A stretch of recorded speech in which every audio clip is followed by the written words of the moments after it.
All right, we all have different opinions. If you haven't gathered that by now, then today will definitely uh, help you understand that I have different opinions. And you don't have to agree with me, but opinions and differing opinions are um, how we maybe adjust our own opinions, or how we learn to look at other people and respect what they say or disagree with what they say, whatever. But there is value in different opinions. Today I want to ask, and this is going to be maybe a little Debbie Downer from the comical observations or whatever, but I do like numbers. One of the things that shapes my opinions are numbers, and we have to be careful with numbers. But I think numbers are important. I want to ask what you do when um, when two core values that you have come into conflict. Now, they don't always, but every once in a while we have a core value that conflicts with another core value. And so what we always do is you have to figure out which one is more important. Now, you tend not to think about it. You just immediately do it.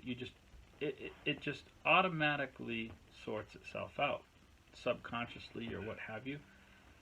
So you might like peace and quiet, and you might like justice, but um, but when your kids are really getting on your nerves, you might quiet might be more your.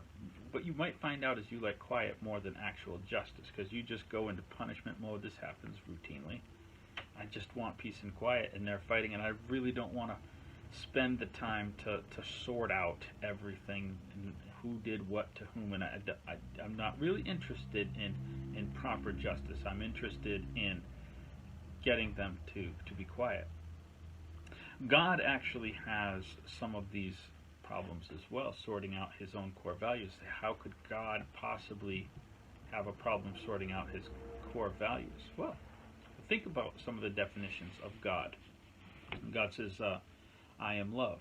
Right? That is a core value. It's such a core value that he says, I am that attribute. It's not just I have that attribute, but I am that attribute. But there's another one. He also says, I am holy. Um, well, that's a different, and that is such an important attribute to him that again he exudes it. It's not that he has holiness, but he is holy. So, uh, well, what happens when those two, and do they ever come into conflict? Well, of course they come into conflict. Our core values always, not always, but every core value has the ability to come into conflict with another core value, and so the easy way to know that those come into conflict is the fact that there is an existence of a place called hell. Right? That's kind of a that took kind of a dark turn. Well, but hell, the existence of hell lets you know that there are conflicting core values, and one of those has to win. And so, as much as God is love, God is holiness, and so holiness has to. It is His primary, central characteristic, and it will defeat all other core values, even love, if they come into conflict. So, so that's there's a statement that we make that says, you know, the urgent takes precedent over the important.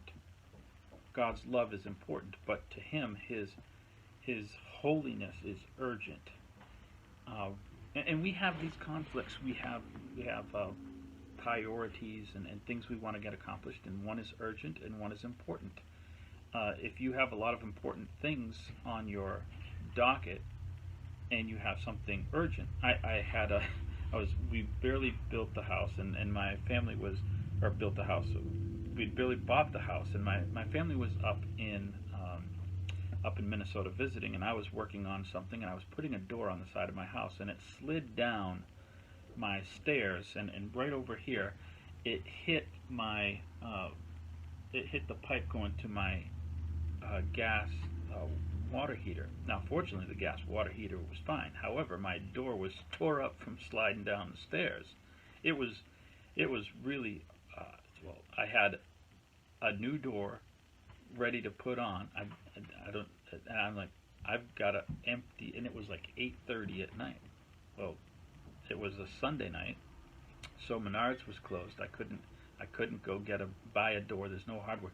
So I have this door. Well, this is urgent. So anything else that I wanted to get done, this was urgent. I was either staying up all night with a hole in the side of my house, the shape of a door, or I was going to have to do something. So I stayed up for another hour, hour and a half trying to repair this door, just enough to get it put on to close this door. It was urgent.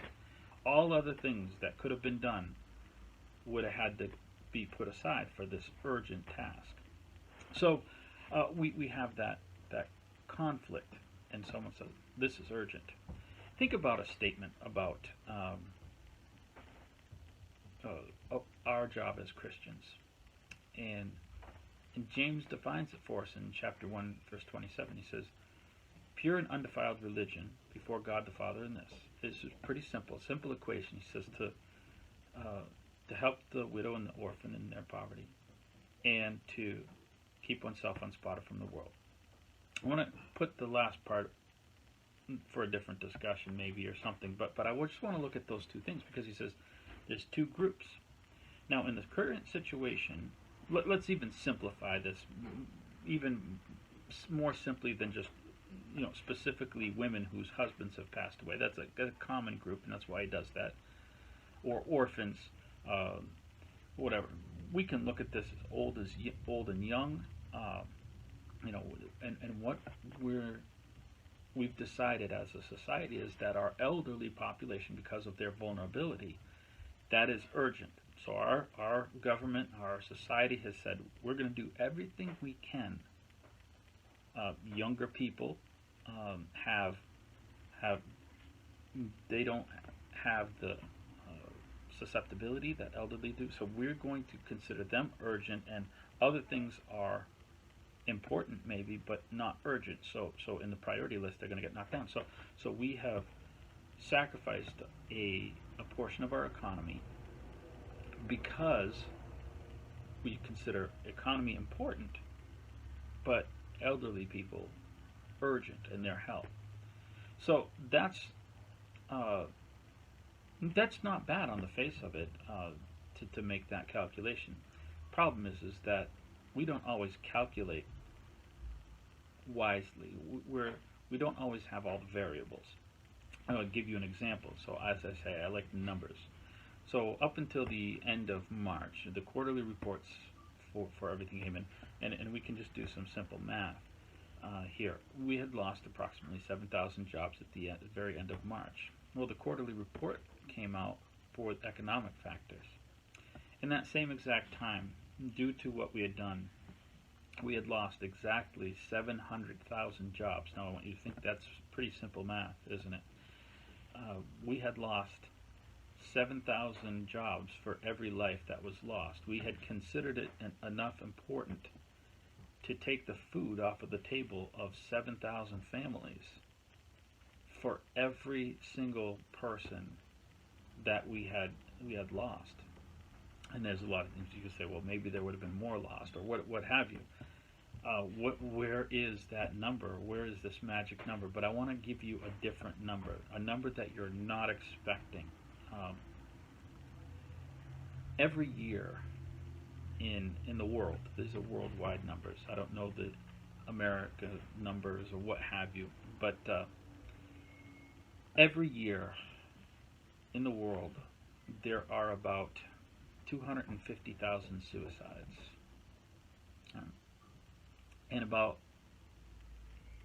40 to 50,000 of those are due to economic statuses. It can be loss of jobs, it can be a loss of wealth, with an economic downturn like the economic bubble or whatever, some loss of wealth or job.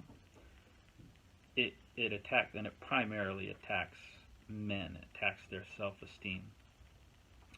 And so there's this loss of life due to economic status, not status like pride, but this no longer being able to do what we are made to do. There's a built-in statistic, and I don't know what the statistic is, how many per job loss or whatever, but I want you to think now what's going on, and knowing that there's a direct statistic of jobs somewhere, whatever the number is, jobs lost to suicides. It's not just a simple choice, economy versus life. But in this desire to save the elderly or the widows, we haven't just overlooked the orphans. We're actually creating orphans. We have a system. We didn't calculate everything. We didn't think of all of the variables. So that got really dark really fast, I know. But I want to encourage you as you examine your core values, whether it be as a church or as an individual, as a family, whatever those core values, to try to think beyond just the simple, immediate reaction of what you want to avoid, and to think in the long term, what are my core values going to do for people? What is going to be, what unintended consequences might there be for various things that I choose? We'll try to be a little bit brighter, and I'll be outside tomorrow, hopefully. Right now it's nice, but it's extremely windy outside, so my microphone wouldn't want to cooperate. But we'll see you tomorrow.